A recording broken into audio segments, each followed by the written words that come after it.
Hi hello welcome to competitive cracker. Competitive ക്രാക്കറിൻ്റെ പുതിയൊരു വീഡിയോയിലേക്ക് നിങ്ങൾക്ക് സ്വാഗതം. നെറ്റ് കൊമേഴ്സുമായി ബന്ധപ്പെട്ടുകൊണ്ട് നമുക്ക് ഇന്നൊരു ചെറിയൊരു ടോപ്പിക്ക് നോക്കാം.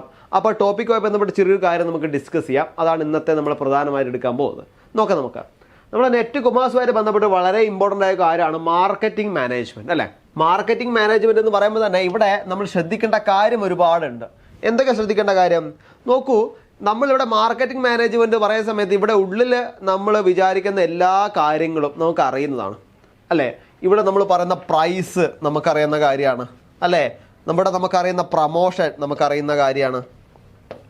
ഇനി അതിനടുത്തത് പ്രൈസ് സ്ട്രാറ്റജി നമുക്കറിയുന്ന കാര്യം. ഇതൊക്കെ നമുക്ക് അറിയുന്ന കാര്യമാണ്, നമ്മളെ മനസ്സിലുണ്ട്. നമ്മൾ സാധാരണ ചിലപ്പോൾ ഇംഗ്ലീഷ് ഭാഷയുമായി ബന്ധപ്പെട്ട് പറയുമ്പോൾ നമുക്ക് ചിലപ്പം ഉള്ളിൽ നമ്മളുടെ ഉണ്ടാവും, നമുക്കത് പുറത്തേക്ക് പറയാൻ വാക്കുകൾ കിട്ടാത്ത അവസ്ഥ വരും അല്ലേ. അപ്പോൾ ഇതിനെ പറ്റിയൊക്കെ നമുക്കറിയാം, പ്രൈസ് പ്രമോഷനൊക്കെ നമുക്കറിയാം, മാർക്കറ്റിനെ പറ്റിയൊക്കെ നമുക്കറിയാം. എന്നാൽ ഇതിനെ നമുക്ക് പുറത്തേക്ക് പറയുന്ന സമയത്ത് ഒരാൾക്ക് എഴുതി കാണിക്കുന്ന സമയത്ത് അല്ലെ ബിസിനസ് ടേമിൽ, അതാണ് അവിടെ കറക്റ്റ് വാക്യം അല്ലേ, ബിസിനസ് ടേം അല്ലേ. ബിസിനസ് ടേമിലേക്ക് പറയുമ്പോൾ അതിൻ്റെതായ വ്യത്യാസങ്ങൾ ഉണ്ടാവും. അപ്പോൾ അതുകൊണ്ട് തന്നെയാണ് ഇവിടെ കറക്റ്റായിട്ട് ഈ മാർക്കറ്റിംഗ് മാനേജ്മെൻറ്റ് നമുക്കറിയാം, എന്നാൽ കൂടി നമ്മൾ എന്ത് ചെയ്യണം, അതിൻ്റേതായ അതായത് മാനേജ്മെൻറ്റിൻ്റെയും അതേപോലെ തന്നെ ബിസിനസ്സിൻ്റെയും പോയിൻ്റ് ഓഫ് വ്യൂവിൽ നമ്മൾ എന്ത് ചെയ്യണം, നമ്മളത് കറക്റ്റായിട്ട് നോക്കണം അല്ലേ. ബിസിനസ്സിൻ്റെയും പോയിൻ്റ് ഓഫ് വ്യൂവിലാണ് നമ്മൾ എന്ത് ചെയ്യേണ്ടത്, കറക്റ്റായിട്ട് നോക്കണം. നമുക്ക് നോക്കാം. അതിലെ പ്രധാനപ്പെട്ട ഒരു ഏരിയ ആണ് അവിടെ ഏത്, മാർക്കറ്റിംഗ് മിക്സ് എന്ന് പറയുന്നത്. പ്രധാനപ്പെട്ട ഏരിയ ആണ് മാർക്കറ്റിംഗ് മിക്സ്. എന്താ ഈ ഒരു ഫ്ലോ ചാർട്ട് എന്ന് കണ്ടാൽ അറിയാം, ഇതാണ് ഒരു മാർക്കറ്റിംഗ് മിക്സിൻ്റെ ഒരു ചെറിയൊരു രൂപം. നോക്കൂ, അവിടെ ടാർഗറ്റ് കസ്റ്റമറുമായിട്ട് ബന്ധപ്പെട്ട് അവിടെ ഒരുപാട് കാര്യങ്ങളുണ്ട് അല്ലേ. അവരെ കണക്ട് ചെയ്യുന്നത് എന്താണ്, പ്രൈസ്, പ്രൊമോഷൻ, അതേപോലെ പ്ലേസ് അല്ലെങ്കിൽ ഡിസ്ട്രിബ്യൂഷൻ അല്ലെങ്കിൽ പ്രൊഡക്റ്റ്. ഇത് നാലും കൂടി കൂടിച്ചേർന്നാണ് അവിടെ മാർക്കറ്റ് മിക്സ് എന്ന രീതിയിൽ പറയാം. നമുക്ക് ഇതിനെ നാലെണ്ണത്തിൻ്റെ ഉള്ളിലേക്ക് ചെന്ന് നോക്കാം എന്തൊക്കെയാണ് ഇവിടെ സൂചിപ്പിക്കുന്നതെന്ന്. ആദ്യം എന്താണ് മാർക്കറ്റിംഗ് മിക്സ് നോക്കാം. According to Philip Kotler, marketing mix is the set of controllable variable that the firm can use to influence the buyer's response അല്ലേ. അതായത് മാർക്കറ്റിംഗ് മിക്സ് വെച്ചാൽ നമുക്ക് കൺട്രോൾ ചെയ്യാൻ പറ്റുന്ന, അവിടെ വാരിയബിൾ എന്ന് പറയുമ്പോൾ തന്നെ നമുക്കറിയാം അവിടെ എന്താ ചേഞ്ചിങ് നാച്ചർ ഉള്ളതാണ് അല്ലേ. നമുക്ക് കൺട്രോൾ ചെയ്യാൻ പറ്റുന്ന വാരിയബിൾ ആണ്. എന്തിനു വേണ്ടിയിട്ട്, ഒരു ബയേഴ്സിൻ്റെ റെസ്പോൺസിനെ ഇൻഫ്ലുവൻസ് ചെയ്യാൻ വേണ്ടിയിട്ട്, അല്ലെങ്കിൽ ബയേഴ്സിൻ്റെ വാങ്ങാൻ, ഒരു സൂപ്പർ മാർക്കറ്റിൽ നമ്മൾ പോയി അവിടെ സാധനം വാങ്ങാൻ നോക്കുന്ന ആൾ എന്ന രീതിയിൽ നമ്മളെ ഇൻഫ്ലുവൻസ് ചെയ്യാൻ പറ്റുന്ന സെറ്റ് ഓഫ് വാരിയബിൾസിനെ നമുക്ക് വേണം എന്ത് പറയാം, അവിടെ മാർക്കറ്റിംഗ് മിക്സ് എന്ന രീതിയിൽ പറയാം. The controllable variable in the context refers to the 4 P's. ഈ കൺട്രോളബിൾ വാരിയബിൾ എന്ന് പറയുന്നത് 4 P's ആണ്. അതാണ് പ്രൊഡക്റ്റ്, പ്രൈസ്, പ്ലേസ് അല്ലെങ്കിൽ ഡിസ്ട്രിബ്യൂഷൻ, പ്രൊമോഷൻ എന്ന് പറയുന്നത്. നമുക്ക് നോക്കാം ഈ 4 എണ്ണം എന്താണെന്നുള്ളത്. ആദ്യത്തെയാണ് product. Product refers to the goods and service offered by the organisation അല്ലേ.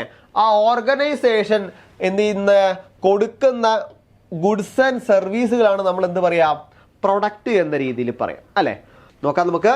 So in simple word, product can be described as a bundle of benefit which a marketer offered to customer for a price അല്ലേ. ഒരു marketer കസ്റ്റമർക്ക് വേണ്ടിയിട്ടുള്ള അല്ലേ, കസ്റ്റമർക്ക് അയാൾക്കുള്ള അല്ലെ അയാൾക്കൊരു പൈസക്ക് വേണ്ടിയിട്ടുള്ള അല്ലെങ്കിൽ ബെനിഫിറ്റ് നൽകുന്ന രീതിയിലുള്ള പ്രൊഡക്റ്റുകളെയാണ് ശരിക്കും പറഞ്ഞാൽ നമുക്ക് എന്ത് ചെയ്യാൻ പറ്റും, ഇവിടെ പ്രൊഡക്റ്റ് എന്ന രീതിയിൽ പറയാൻ പറ്റും, അല്ലെങ്കിൽ ബണ്ടിൽ ഓഫ് ബെനിഫിറ്റ് എന്നും കൂടി പറയാൻ പറ്റും.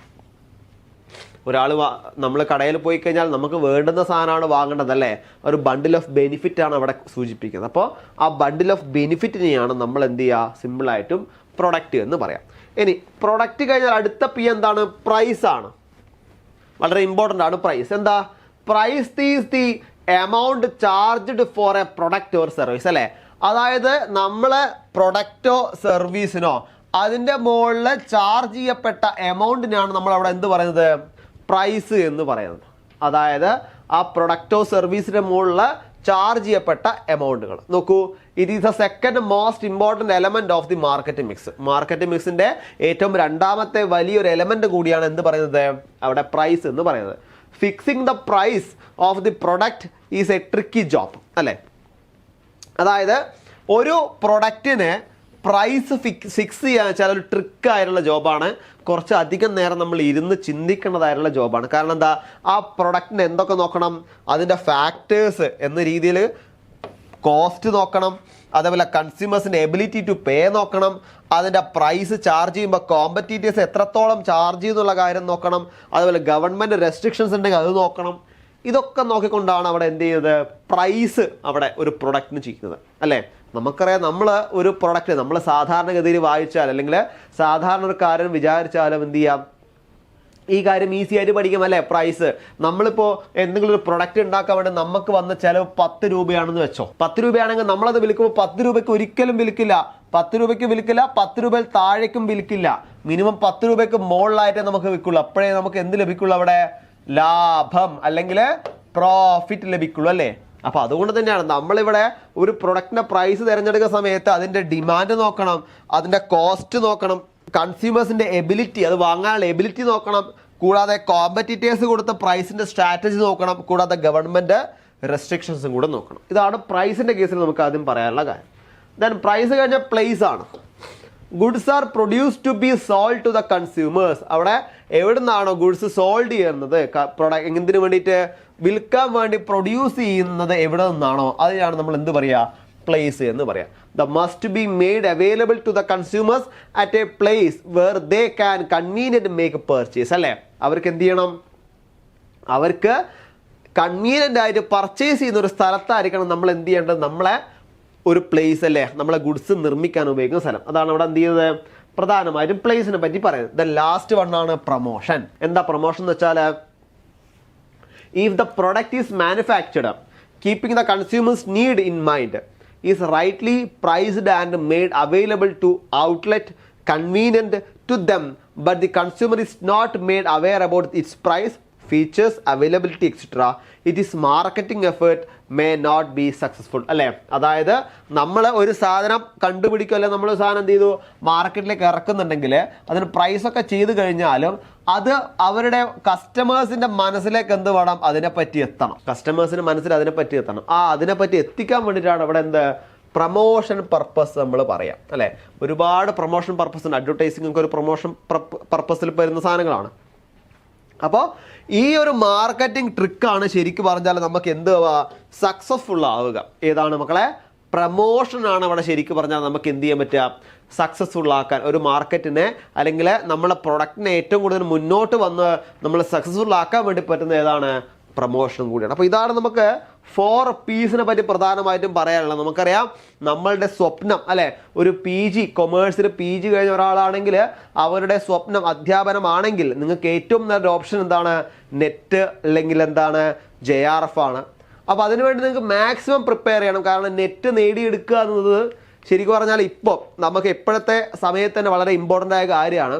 അപ്പോൾ നെറ്റ് പരീക്ഷ നമ്മൾ വലിയ രീതിയിൽ കാണേണ്ട ആവശ്യമില്ല, ഈസി ആയിട്ട് ക്രാക്ക് ചെയ്യാൻ പറ്റുന്നേ ഉള്ളൂ. കറക്റ്റ് സ്ട്രക്ചറിൽ പഠിക്കുക, അതേപോലെ തന്നെ പ്രോബ്ലം ഏരിയ ആയിക്കോട്ടെ, തിയറി പാർട്ട് ആയിക്കോട്ടെ, അതിൻ്റെ ഉള്ളിൽ നിന്ന് നമ്മൾ ചോദിക്കുന്ന വിവിധ തരങ്ങളായ ചോദ്യങ്ങൾ വീണ്ടും റിപ്പീറ്റ് ആയിട്ട് ചെയ്യുക. ഇങ്ങനെ സ്ട്രാറ്റജിയോടുകൂടി പഠിച്ചു കഴിഞ്ഞാൽ ഈസി ആയിട്ട് നമുക്ക് ക്രാക്ക് ചെയ്യാൻ പറ്റുന്നേ ഉള്ളൂ നമ്മളുടെ നെറ്റ് പരീക്ഷ, നെറ്റ് കൊമേഴ്സിൻ്റെ പരീക്ഷ. അപ്പോൾ അതിൽ നിങ്ങളെ സഹായിക്കാൻ വേണ്ടിയിട്ട് നമ്മൾ നെറ്റ് JRF ബാച്ച്, അതായത് വിക്ടറി ബാച്ച് നമ്മൾ സ്റ്റാർട്ട് ചെയ്തിട്ടുണ്ട്. അപ്പോൾ ഈ വിക്ടറി ബാച്ചിൽ നിങ്ങൾക്ക് ജോയിൻ ചെയ്യാം, നമുക്ക് നെറ്റ് കൊമേഴ്സ് ക്രാക്ക് ചെയ്യാം, അതേപോലെ PhD ഹോൾഡേഴ്സും ആവാം അല്ലേ. അപ്പോൾ അതുകൊണ്ട് തന്നെ ഇവിടെ എന്ത് നമുക്ക് ആരംഭിച്ചിട്ടുണ്ട്, JRF വിക്ടറി ബാച്ച് ഇവിടെ ആരംഭിച്ചിട്ടുണ്ട്. അപ്പോൾ ബാച്ചുമായി ബന്ധപ്പെട്ട കാര്യങ്ങൾ അറിയാനും ബാച്ചിൽ ജോയിൻ ചെയ്യാനും ഇവിടെ താഴെ ബോർഡ് നമ്പർ കൊടുത്തിട്ടുണ്ട്, അതിൽ നിങ്ങൾക്ക് എന്ത് ചെയ്യാൻ കോൺടാക്ട് ചെയ്യാം. അപ്പോൾ അതൊക്കെയാണ് നമുക്ക് പ്രധാനമായിട്ടൊന്ന് പറയാനുള്ളത്. ഇനി അടുത്ത ദിവസം നെറ്റിൻ്റെ കുറച്ച് MCQs ആയിട്ട് നമുക്ക് കാണാം. അതുവരെ എന്ത് ചെയ്യുക, നന്നായിട്ട് പഠിക്കുക. എല്ലാവർക്കും ഒരിക്കൽ കൂടി എല്ലാ തരത്തിലും വിജയാശംസകളും നേരുന്നു. Thank you.